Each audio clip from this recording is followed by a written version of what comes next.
Hello everybody. It's been a long time since I've posted anything or posted anything. Here in my hands I have Ultimate Spider-Man Trade Paperback Edition Vol 1, Power and Responsibility. It covers the Ultimate Spider-Man number 1 through 7. This is basically the origin story. Here we have Ultimate Green Goblin. Let me tell you, this is a comic that I just got 2 days ago. I have volume number 2 somewhere around here. I think I'll be making, or may not be making, a video about it. But anyway, let me tell you. I remember when this first came out in the early 2000s. I think it was 2002. At the beginning I didn't pay much attention to it because I thought, well, this is another side story, or let's say adjacent continuity. I remember that mid-90s, late 90s, possibly, yes, I think it was around that date, there was this Untold Tales of Spider-Man. So when I saw this, I thought that possibly this was, Untold Tales of Spidey, number, volume 2, whatever.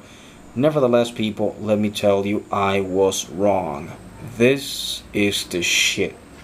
If they were looking to reboot Spider-Man, they should have either get this team that is Brian Michael Bendis and Mark Bagley and put them together in The Amazing Spider-Man after, of course, J. Michael Straczynski and John Romita Jr.'s run, or just leave Ultimate Spider-Man as it was and not mess with the natural continuity of Amazing Spider-Man with a Brand New Day. Now, let me tell you, many people do not agree. They hate Brand New Day. I do not agree with it, but we have to recognize, people, that one way or the other, they're going to be rebooting Spider-Man again and again and again in order to make him up to date with the newer generations. Even though sometimes the move or decisions that they might take are not what we were expecting. But that would be for another video that I intend to make on Brand New Day. Anyway, as I said before, this covers issues from 1 to number 7. And here we have in issue number 1, we have Norman Osborn in here. Here you see him, guys, with the spider that actually bites Peter. In this series or universe, not Norman Osborn or continuity, Norman Osborn is indirectly responsible for what happened to Peter. We have here, I would like to punctualize the fact that I like the way that this series portrays teenhood. How you see Peter Parker's life from being, the subject of all the pranks and jokes from his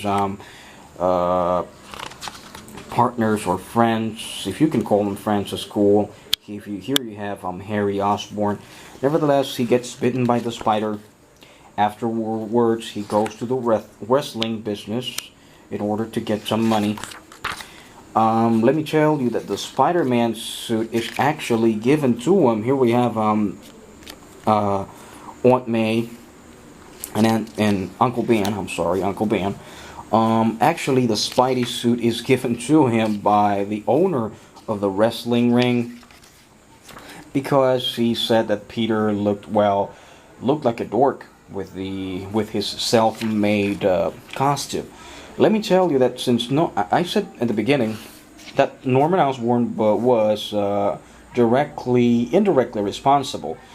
When he knew that at the beginning, according to the initial testings, that actually what was happening to Peter was his fault, they determined at the beginning that the boy was going to die. He actually sent this man over here to, kill Petey. Anyway, that didn't happen. The thing is that his spider powers were developing. Nevertheless, as I said, this is a very good, in my opinion, very, very, very good way to portray Spidey. I hope, people, that for the next Spider-Man reboot that is coming, and I'm talking about the movie reboot, they take seriously, or they borrow heavily from Ultimate Spider-Man. Why am I saying this? Because Ultimate Spider-Man actually recaptures what Spider-Man's all about. I'm not saying that the original Amazing Spider-Man continuity is a bad thing, but this, actually goes back to basics. One more thing that I would like to tell you here is that in this origin story, actually it spreads across 6 or 7 issues, when in the original story, Spider-Man's origin was, without being overly redundant, Spider-Man's origin was 11 pages long. Here we have 6 issues so long. Let me tell you, I would like to also let you know that the Aunt May that we find in the Ultimate Universe is by far the best Aunt May characterization that I've seen before, anyway. Let's say that's Crusher Hogan over there. Let's see if I can look. Now, you see, that's the uniform that Peter made by himself. Looks like one of those classic Mexican luchadores. Here we have him pounding the crap out of Crusher Hogan. From the beginning, Mary Jane is friends with Peter. They have a crush on each other. Let's see, I'm looking for the page actually.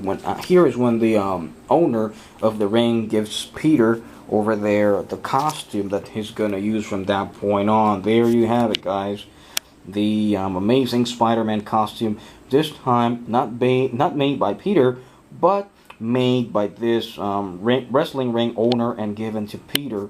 Here Peter is taking a look at the suit and deciding what changes he should make. In this universe, Norman Osborn, instead of drinking the formula and using the Goblin formula, he, after learning, there you have him over here, after learning what there you have Doc Ock, over there he is.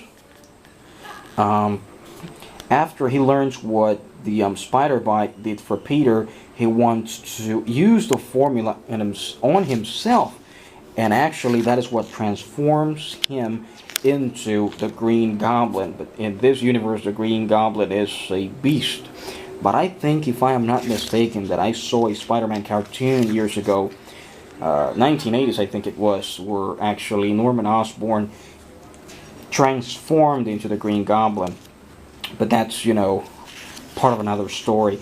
Nevertheless, people, this is great. I encourage you to get this if you have the opportunity to get this. Here it is, the mutated Norman Osborn, now the Green Goblin, the Ultimate Green Goblin. There it is, people.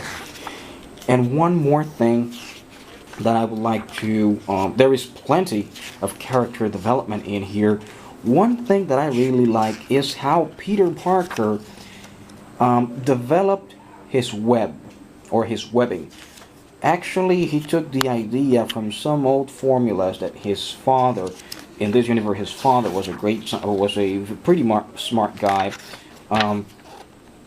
He was trying to, there we have old jolly JJJ over there, people. He was trying to create a new patent for some sort of super glue. There we have it over here. While Peter is solving the equation, he finally tests the material itself, testing its how elastic it is and resistant, and he uses that as his webbing. From that point on, Peter has a battle in his school because the Green Goblin, at the beginning, Harry thought that the Green Goblin was after him, but the Green Goblin was actually after Spidey. Nevertheless, people, once again, I just would like to let you know that this was a mini commentary.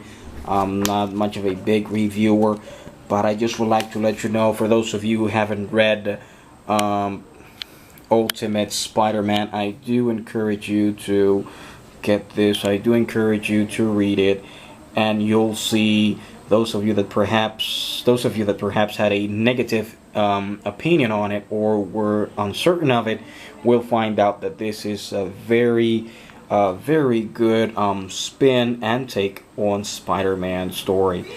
That'll be it, and see you next time.